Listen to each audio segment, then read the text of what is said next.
सीतापुर गांव में रेवती नाम की औरत अपने दो बेटे अरुण और वरुण के साथ रहती थी। उन दोनों की शादी हो चुकी थी। रेवती की बड़ी बहू सोनाली बहुत ही पढ़ी लिखी थी, लेकिन उसकी छोटी बहू चारू ने कोई पढ़ाई नहीं की हुई थी। सोनाली चारू को हमेशा ही ताने मारती रहती और उसे उसके अनपढ़ होने का एहसास दिलाती रहती।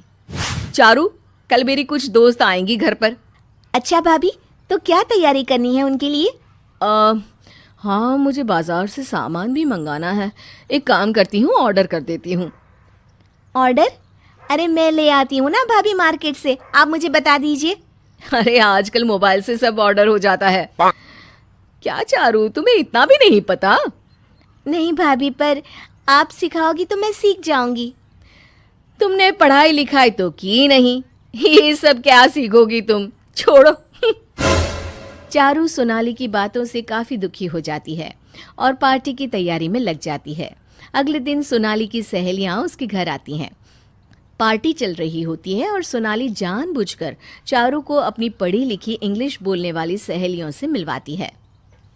Richa, she is Charu. She is my brother in law's wife. Hi Charu, how are you? Charu को रीचा की बातें समझ नहीं आती, पर वो फिर भी बात करने की कोशिश करती है। मैं fine, you? Yes, I am good too. So what you doing this days? माफ कीजिएगा, मुझे अंग्रेजी भाषा नहीं आती। Oh, I am really sorry Charu. Sonali को चारू की बेइज्जती होते देख बहुत अच्छा लग रहा होता है, पर चारू को बहुत ही शर्मिंदगी महसूस होती है। किचन में चारू बहुत उदास खड़ी होती है। तभी उसकी सास रेवती उसके पास आती है। क्या हुआ बहू, तू इतनी उदास क्यों खड़ी है? कुछ नहीं मम्मी जी, वो सोनाली भाभी की पार्टी चल रही है ना बाहर, मुझे समझ ही नहीं आ रहा कि किससे क्या बात करूं। अरे बहू, इसमें समझ ना आने वाली बात क्या है? चलो हम दोनों चलते हैं, इससे तुम्हें बुरा भी नहीं लगेगा। नहीं माँ जी, रहने दीजिए, सोनाली भाभी को शर्मिंदा होना पड़ेगा मेरी वजह से। चारू वहां से चली जाती है। अरुण और सोनाली के बीच झगड़ा हो जाता है। तुमने आज पार्टी में कितना खर्चा कर दिया सोनाली, और उस पर भी तुम्हें और पैसे चाहिए? देखो, मुझे ज्यादा ताने मारने की जरूरत नहीं है, मैं नौकरी करती हूँ, समझे? वो तो मेरे पैसे खत्म हो गए हैं, इसलिए तुमसे मांग रही हूँ। हाँ, तो कौन सा वो पैसे किसी काम आए हैं? घर पर तो तुम देती नहीं हो एक भी पैसा, पता नहीं कहाँ खर्च करती हो। तुमसे अच्छी तो चारू है, कम से कम वरुण का ऐसा खर्चा तो नहीं कराती। अरुण और सोनाली इतना तेज लड़ रहे होते हैं कि उनकी आवाज बाहर तक आ रही होती है। चारू वहां साफ सफाई कर रही होती है।